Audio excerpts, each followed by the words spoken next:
Bună ziua!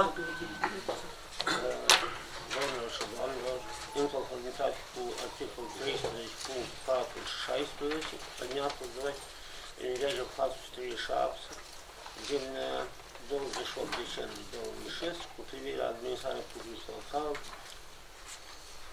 și prin dispoziția primară numărul 1 din 4 ianuarie 2009, a fost organizată ședința extraordinară a Consiliului Comunal Sărăceni. La ședință sunt prezenți 14 consilieri prin 17 aleși. Cei care sunt viitor la disciplină și disciplină. Cine este pentru advocat? Contra, obținut, nu știu. Contra sunt pentru onorarea de pelului Republicii Moldova, principiul și din comunitatea.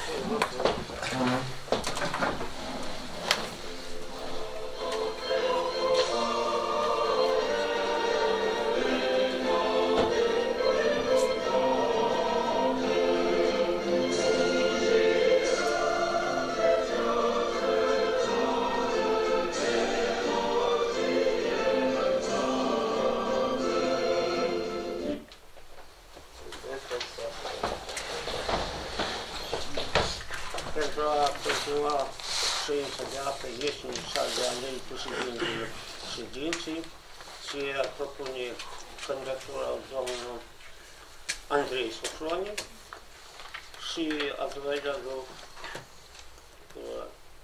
domnul Sergiu. Cine este pentru? Rog, votat. Contra? Mulțumesc. Domnul președinte, vă aplaud.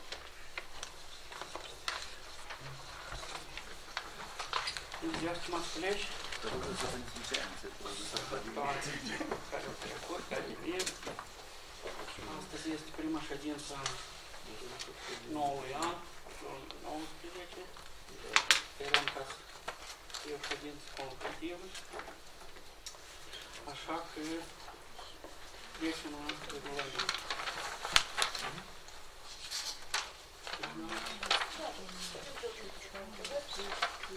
Ce o întrebări le în față? Dacă mai au ceva suplimentare, nu sunt întrebări. Atunci, cine este pentru această ordine de zi? Vă rog, votați. Unanim, da? Da. Atunci, regulamentul, da? Luare de cuvânt cu chestia. Rămâne așa cum era anul precedent. 2 minute, 3 minute. Da? Cine este pentru, vă rog. Prima decizie. Privire la studiul somiarista. Nu e din Andrei, nu e din. Da. Discuționarea candidaților. Pentru funcția de membri cu drept de vot deliberativ cu componența biroului electoral ale secțiilor de votare din Comuna Stăuceni. Raportor, doamna Natalia, da? Stimați consilieri, dumneavoastră, clar că cunoașteți, știți, 24 februarie 2019 o să fie desfășurate alegerile parlamentare și noi, conform legii în vigoare, suntem obligați, adică codul electoral, să aprobăm, să desemnăm candidații pe funcție cu drept de vot în secțiile de votare din partea Consiliului Local. Dumneavoastră aveți în față biroul, sunt 4 secții de votare care regulă în comună și sunt toate persoanele. Ele, vreau să vă zic, practic nu s-au schimbat de la alegeri nici parlamentare, nici prezidențiale, dar trecută, nici locale, în martie. Practic sunt aceleași persoane. Cine este pentru, vă rog, votat. Nu sunt da. Hai, lasă.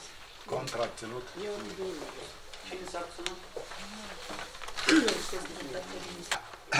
O întrebare. Privire la excluderea din evidența contabilă a mijlocului de transport microbus.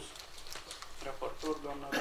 Stimați consilieri, în rezultatul rezilierii contractului de comodat între Partidul Democrat și Primăria Comunei Stăuceni, se propune excluderea din evidența contabilă a microbusului anul producerii 2000 Mercedes, de culoare albă. El a fost dat prin comodat la noi la evidență și acum ea am reziliat contractul cu Partidul Democrat. și să scoatem la evidența contabilă. Doamna Raisa? Doamna Raisa, puteți să spuneți, dacă cât timp noi am beneficiat de... Din contract de comodat e din 19 octombrie 2015.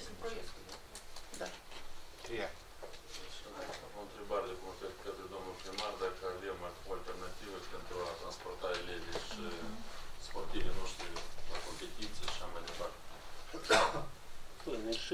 Până și Partidul Democrat s-a retras Microvoz. Adică nu mai este la evidență. Noi își dăm contract fără fost. Dar de ce s-a retras Partidul Democrat? Lămâriți la oameni. Dar ce s-a retras partidul? Și câți bani s-au investit între ăștia 3 ani de zile? Câți bani s-au investit în tehnica dată? Trebuie să facem o dare de sami să vă spunem. Adică șoferul, motorina, reparația, este evident contabil. Este. Sunt cheltuieli au fost. Și data viitorul să facem un calcul, decât așa cadouri, poate mai bine să arendăm alți tehnică și... Sperăm că în 2019 primăria Achiziționat. vom lua un microbus mai mare, mai încăpător. Noi sunt de acord. Și nu să depindem din el. Dar atunci și pe nevoie de buțe. Altceva. Dacă, cum a spus domnul Sergiu, și cheltuieli am avut, și dacă este sens, fiindcă, uitați, perioada de vară, începând din luna mai, până în 3 septembrie, copiii sunt vacanți.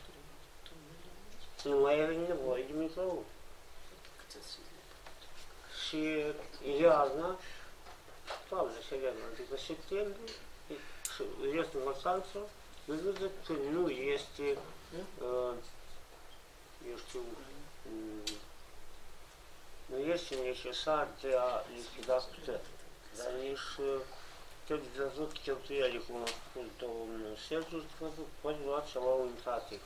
Ori tot asta, ori alta mai mare, dar la următoarea ședință voi veni cu un calcul la, eu știu, opinia dumneavoastră și la atunci o decizie. Luam la lista, ori luam la altul, ori facem contract numai atunci când o să avem nevoie, să nu plătim salariul, să nu plătim reparații, că am plătit odată, vă spun, voi viți de ce? Partidul nu mai are nici o atribuție cu microbusul donat.